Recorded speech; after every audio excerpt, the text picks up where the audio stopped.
నాకెందుకు వచ్చిన గొడవ అన్నటువంటి ఉద్దేశంతో ఆవిడ నిరాసక్తంగానే ఉంది. ఆవిడ పార్టీని ఏమి సంస్థాగతంగా బలంగా ఏమి నడపట్లేదు. దాని పర్యవసానం ఏముంటుంది? ఇప్పుడు ఇంకోటి ఏంటి, అక్కడ ఎవరి గ్రూప్ వాళ్ళది, సీఎం రమేషే, సుజనా చౌదరి, లేకపోతే సెంట్రల్లో నడుస్తున్నటువంటి మంత్రి గారు శ్రీనివాస్ వర్మ. ఇంకా ఈ కోఆర్డినేషన్ ఎక్కడో అసలు భారతీయ జనతా పార్టీకి? ముగ్గురు ఎంపీలు కూర్చున్నప్పుడు అని మాట్లాడుకుంటున్నారా? గెలిచిన ముగ్గురు లేదు. రాష్ట్ర స్థాయిలో మంత్రితో నలుగురు మంత్రులు కూర్చుని ఏమైనా మాట్లాడుకుంటున్నారా? ఇది ఇద్దరు మంత్రులు వీళ్ళు కలిపి ఏమైనా మాట్లాడుకుంటున్నారా? లేదు. ఏదైనా మీటింగ్లో కలుసుకున్నప్పుడు కలుసుకోవడమే.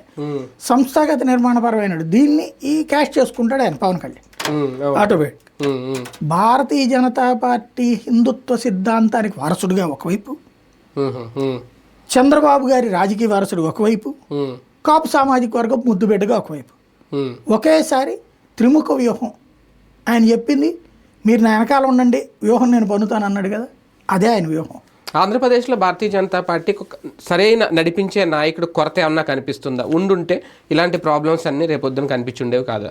అధినాయకత్వపు ఆలోచన ధోరణి మీద ఆధారపడి ఉంటుంది. నాయకత్వం సమస్య కాదు.